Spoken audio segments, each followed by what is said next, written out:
Hi, I'm Dr. Dan Ratner. As part of our Mind-Body Connection series, we'll continue to look more deeply at the three columns and their corresponding action steps. Today, I'll be looking at the importance of logic in evaluating any theory, and why a mind-body conceptualization runs circles around the rest of them.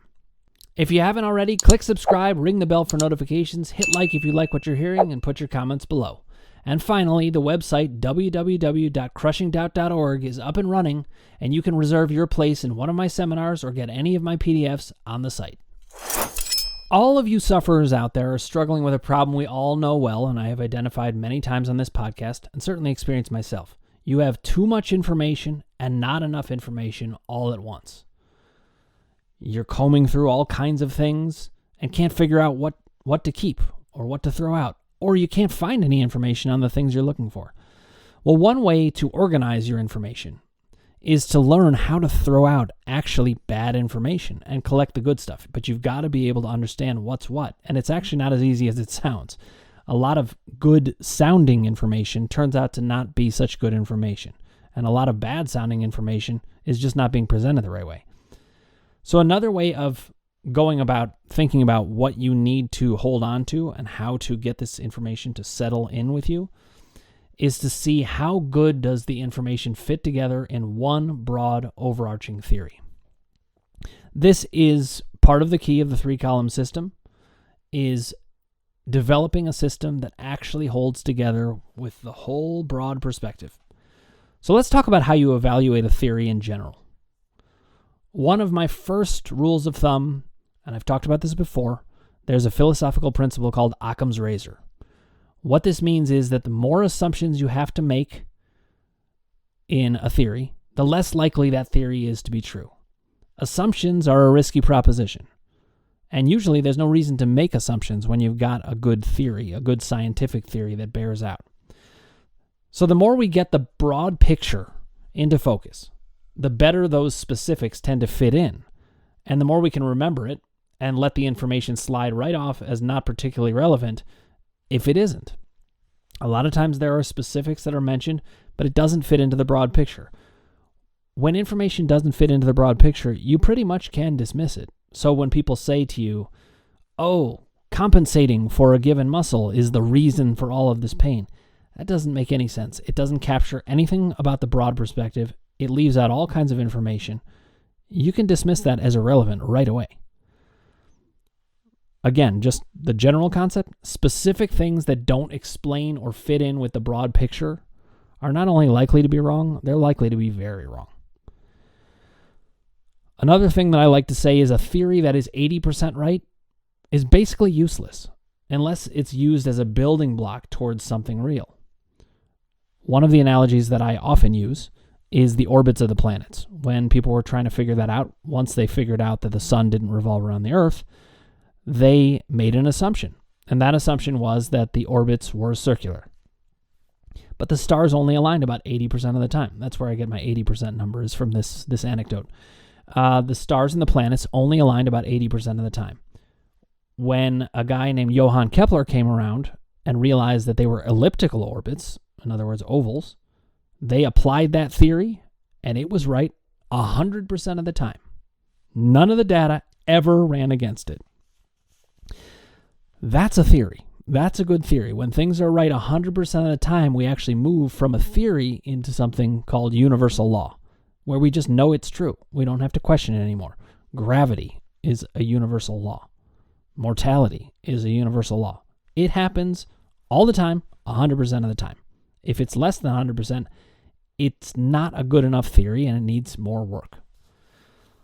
So let's talk about mind-body quote-unquote theory, which to me, I'm ready to move past that and call it a universal law, and I'll explain why.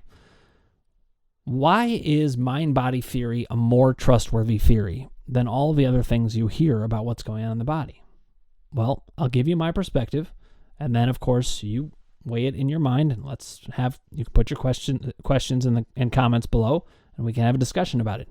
But I think I do have a very compelling argument because I've been working on this for years, and I worked on it for myself so that I wouldn't have doubt.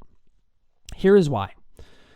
A mind-body theory, the mind-body theory, covers all of the ground. It doesn't have to ignore any facts. this is what I love about it. I look at all the science and all the logic, and nothing stands out against this. So I'd say we're certainly getting close to the level of universal law. If not already there, I think we're there.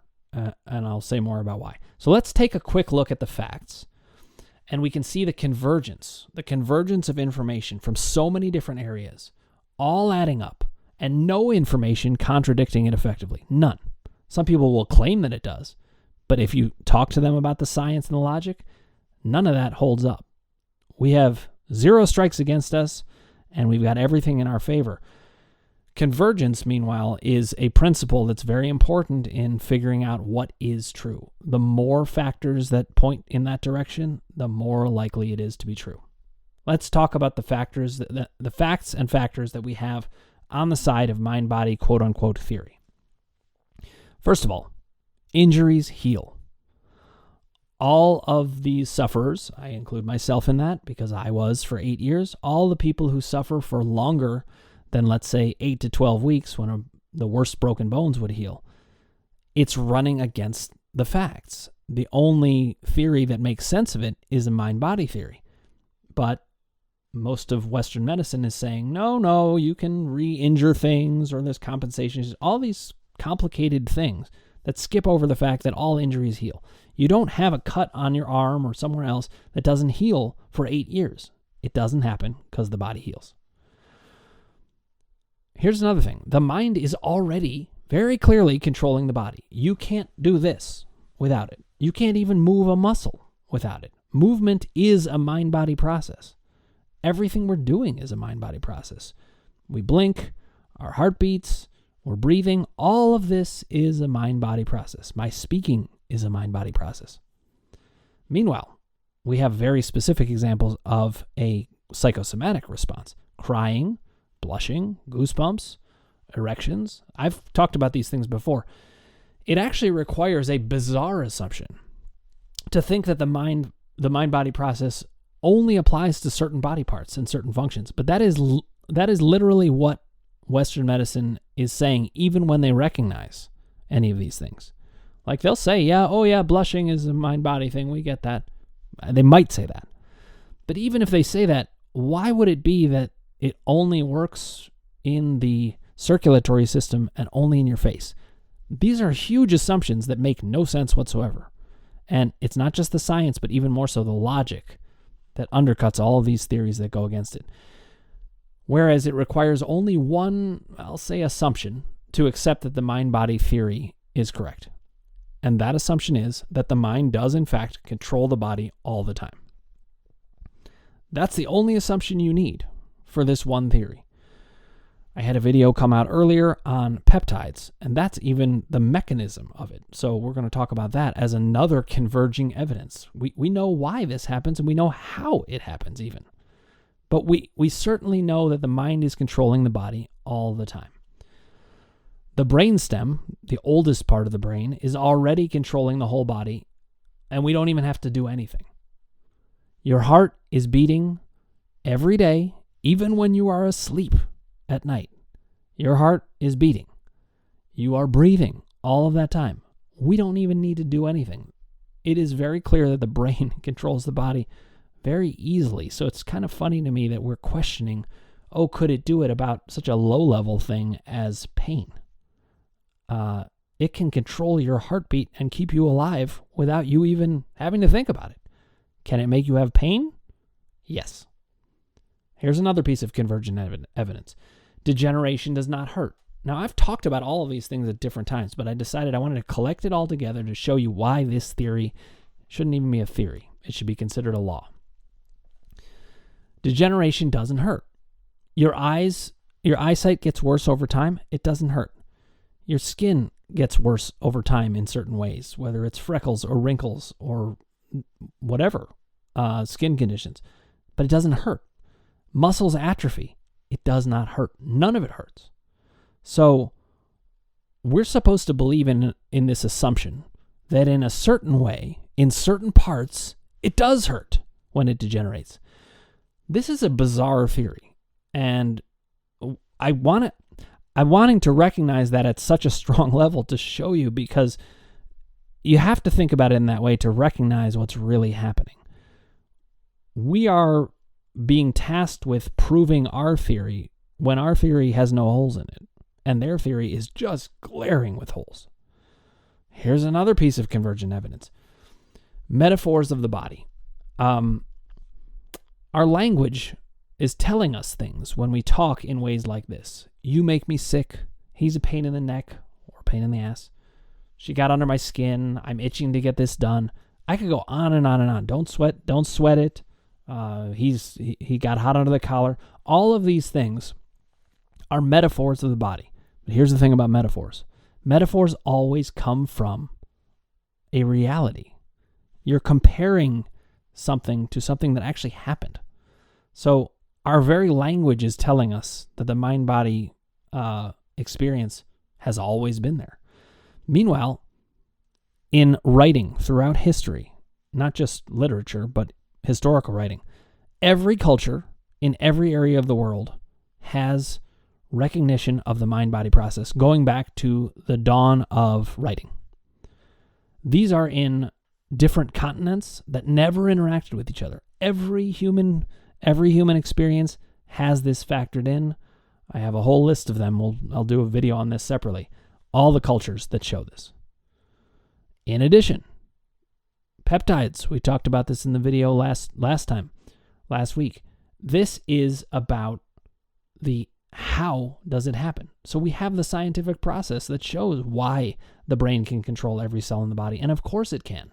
How could it keep your circulatory system going without you doing anything if it couldn't do that already? All of the scientific studies that contradict all those other theories, we've got it in their very journals, the New England Journal of Medicine, the top journals in medicine. Now, medicine, to their credit, even admits they don't know how to treat chronic pain. In 2017, I've talked about this before, the American College of Physicians released an official statement saying they did not know how to treat chronic pain and other methodologies should be pursued. They know they're not able to help with this. And when a treatment is not working, it's a sign that the diagnosis is wrong or the conceptualization is wrong. Meanwhile, scientific studies also show that we have moment-to-moment physiologies. We are changing all the time. There was a study done by Ellen Langer in the early 1980s that showed that people could alter their physiologies by pretending it was 22 years earlier. They got younger during that time. Did it stay that way? No, of course not, because we're moment to moment, and we do have a physical body. But it still is another piece of convergent evidence. I'm just going to keep giving you more convergent evidence. People are totally different when they're excited versus not. Depression leads to actual decreases in psychomotor functioning. You cannot move as fast when you're depressed. Anxiety leads to reduced processing speed. This is all a physical thing. Sometimes when I talk to people about the mind-body experience and whether it is as valid a theory as structural theory, I laugh because look at all the convergent evidence I can give in so many different areas, and theirs simply just assumes they're right. So even with depression and anxiety, we see changes in the body. But not only that, this all fits with our basic observational skills. When you're watching sports, you can see when a player is not in a good headspace. I used to watch LeBron James, and I would see him, and I'd be like, oh no, LeBron's not in a good place. I could see it. His body literally wasn't functioning as well. And I've experienced it myself when playing basketball. Here's another piece of convergent evidence, and this is a big one. Evolution. How can evolution be so exquisite in so many areas, but so pathetic in this one, that people in their 20s are having chronic pain? There's not a chance in hell that that is possible. Then there's all these other theories, and they're first of all, they're very specific. They don't capture the broad perspective, and they don't even make a whole lot of sense. How about the idea that we were not meant to sit? Are you really telling me that cavemen never sat down? Little kids sit down by instinct, but these cavemen didn't? It's so ludicrous that we have to kind of tear those theories apart. And the broad perspective and the fact that it doesn't fit in the broad perspective is a very important part of our evaluation. The fact that people aren't getting better is for a reason. We have the wrong diagnosis, the wrong conceptualization. And also, why is it that when people are treated with mind-body work, they do get better? It's because it's the right diagnosis. There are people who don't get better right away, but in my system, my column system, I can identify why that is too. So we've got it all in there. If you stack all of this up against an MRI machine, which is essentially what medicine is asking us to do, this is the Wizard of Oz. We can tear back the curtain and say the MRI machine is really not that great. Why have we given our trust over to a machine over our own brains? Computers compared with the human brain are like comparing God to a slug. You have to restart your computer every day just to have it function. Now, granted, we have to sleep every day generally to function, so maybe there's something to that, but computers can do a billionth of what your brain can do. Your brain is having your heartbeat, having your breathing go without you even thinking about it. You've got conscious and unconscious thought. You've got movement. You've got cognitive thinking. You've got emotions. You've got hormones going. You have neurotransmitters going, peptides flying everywhere, blood flow, digestion, all happening at the same time. And we're going to say an MRI machine knows better? That's pretty crazy if you ask me. So here's the thing. You do not need much information to know what's going on anymore. You don't need to take all of that information and make it so overwhelming. We have all of the convergent evidence we need that the mind-body mechanism controls nearly everything that happens in the body. It is true that there are injuries, blunt force traumas and cuts happen. But other than that, and major medical illnesses, which of course you go to a doctor about, anything that's life-threatening, other than that, the mind is controlling the body all the time. There is no part of science or logic that supports these kind of 20% theories of medicine when it comes to chronic pain, and even they have admitted as much. I think that in some ways we're just a little bit scared to call out the wizard as a fraud and use science and logic to accept the clear picture. So if information is based on a specific small detail, I just want to remind you of this, if it's based on a specific small detail that requires us to not think broadly, it's wrong. There's all of these ideas about digestion or about pain that are about, oh, we eat too much sugar. I'm not saying go binge on sugar, but at the same time, that's a very specific answer to a very broad question. And in my experience, if you don't have the broad answer, you don't have the answer. So mind-body thinking is a theory that dominates the other theories. It isn't even a theory, it really is a law. All of that convergence and it never being wrong, I call that a law, a way that the human being functions. It is the human condition. Now we just have to use that law to understand what is happening for us. So shut out the minor bits of information that don't follow the laws of the universe and logic. And now you don't have too much information anymore. All of these little things, if they don't fit into the broad picture, scrap them. Use the basic ideas of science and logic, use Occam's razor, and now you also don't have too little information. You finally have the right information. Now that is a theory or a law that I can get behind. As I said, we can call it a theory, but I think that's denigrating it some. This is something that we should have as the equivalent of gravity, physics, mortality, the way time works, or any other law that we have for ourselves. The more we start thinking about it that way, the less doubt we'll have. If you haven't already, click subscribe, ring the bell for notifications, hit like if you like what you're hearing, and put your comments below, and I will get back to you personally.